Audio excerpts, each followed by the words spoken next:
Have you ever had the feeling that the world's gone and left you behind? Maybe suicide's good for you.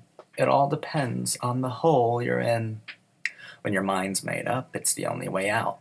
Leaving Las Vegas gives us the human condition from the point of view of two damaged neon prophets. Leaving Las Vegas is a universe without meaning, devoid of objective purpose. It's a world of many reasons, but it's a world that lacks any reasoning. What motivates you to end your life isn't the important part of suicide. The act itself is the physical poetry of it, not the existential rationale that betrayed you, the mirage that abandoned you, or the fall from grace that led you there. Leaving Las Vegas is what happens when you've already made your decision. It's about an irreversible choice. It's about honesty. It's a film that speaks to the deeply depressed, the deeply disenchanted, the deeply alienated, and the deeply disassociated. It's a piece made for those feeling pointless. Leaving Las Vegas doesn't direct you out of the hole you're in, but it does show you that you're not as alone as you think you are. Not that this makes your predicament any less dismal. What that understanding does do is hold a candle up and give you the time to look around to see exactly what you're up against. Leaving Las Vegas is a unique opus. Two households, both alike in dignity, way west in Sin City where we lay our scene. Leaving Las Vegas is the Sisyphean romance of my dreams. The tragic comedy for the ages, and one of the finest American films of the 90s.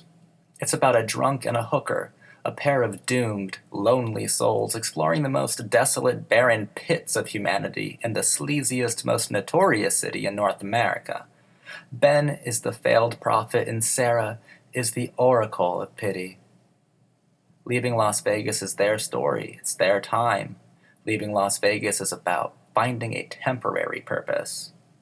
Our lives are full of momentary flashes of self-worth and bare instances of objective drive.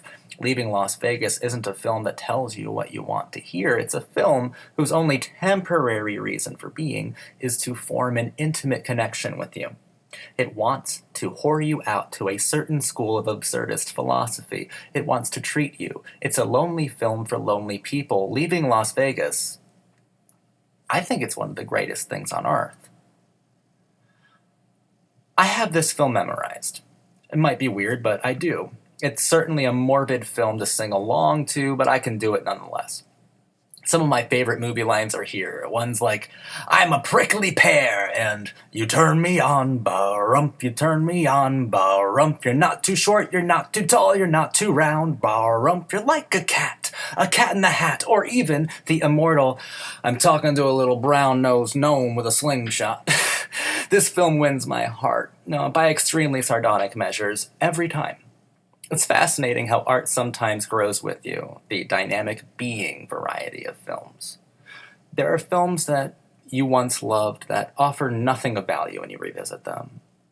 Beyond the rose-colored glasses of nostalgia, many of the films you adored in your youth often lose their power as you outgrew them.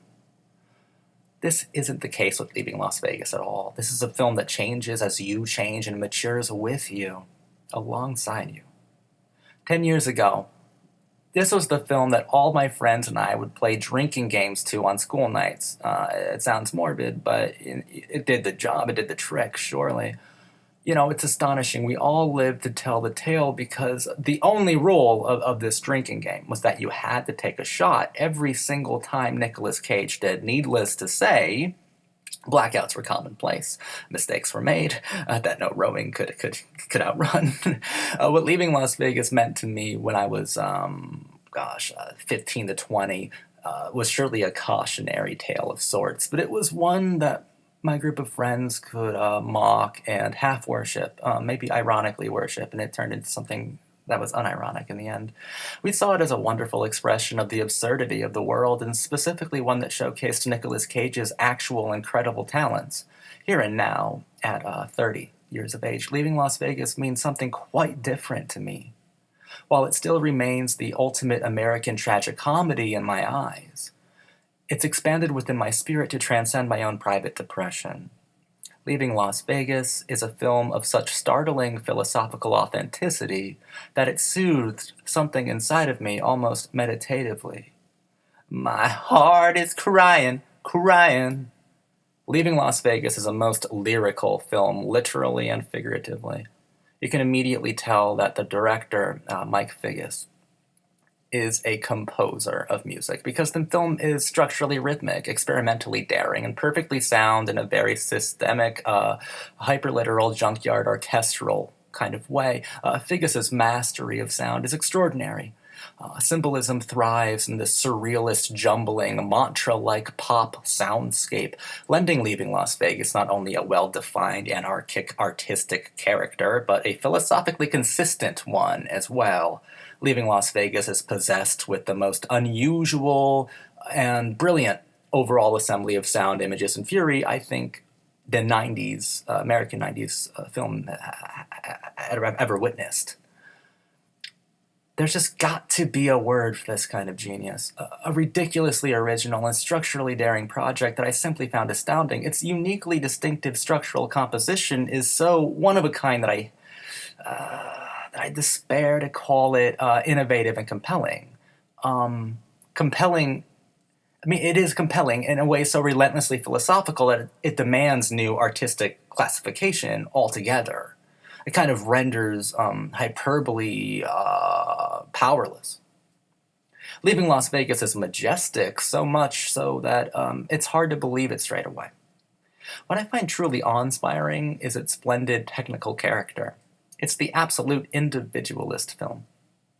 There are very few things as lyrically unique as Leaving Las Vegas is. It's philosophically complex, structurally inspiring, and masterfully crafted. You can only say so many words until you stumble upon the correct one, and that's masterpiece. With Leaving Las Vegas, Nicolas Cage reached legendary heights. In this film, Cage steps out of the screen and fills your heart. There's such a morbid amount of pathos here. It's unbelievable. Nicolas Cage's self-destructive Ben Sanderson is one of the finest, most expertly conceived characters I've ever seen from an actor. The performance itself is the stuff of dreamy, absolute nihilist perfection. There was something here. This was something he was born to do. This was something very special. Cage gave us layers upon layers of raw complexity.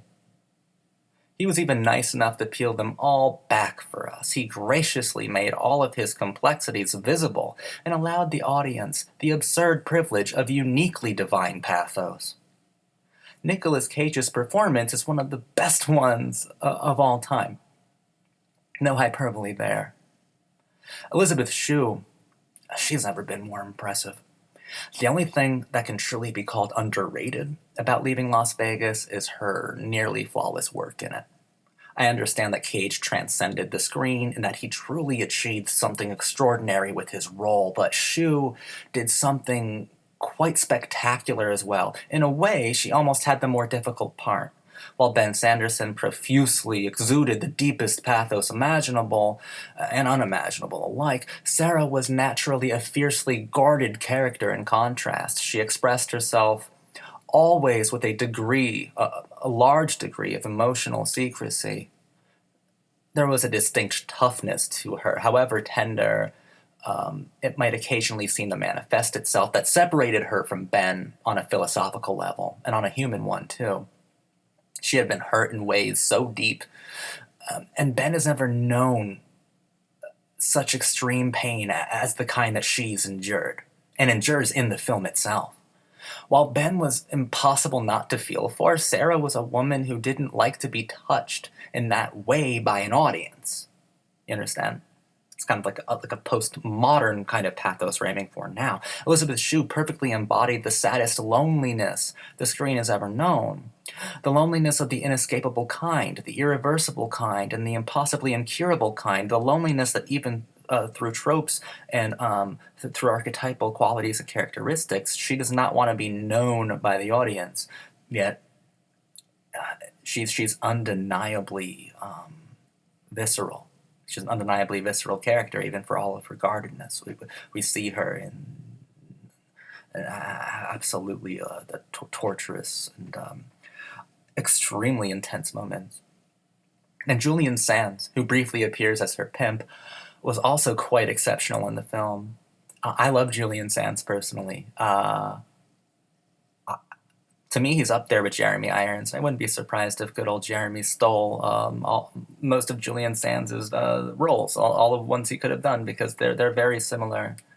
They have very similar methods, and they have very similar screen presences. And Julian Sands, I think, is an incredibly underrated actor in general. I mean, A Room with a View. Oh my lord! And Naked Lunch. Even Rose Red. If people remember that, he was fantastic in it.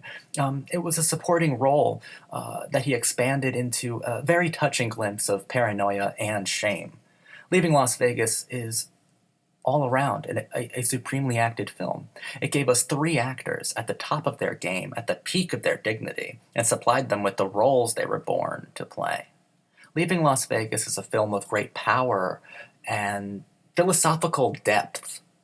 Leaving Las Vegas is cinematic serenity. It's a perfectly imperfect and perfected imperfection. It's a piece of immense affection. It may judge its characters, but not for the reasons that may seem obvious. There's nothing puritanical or truly cautionary about the tale itself. The one true mistake Ben Sanderson made was deciding to kill himself just a little bit too early.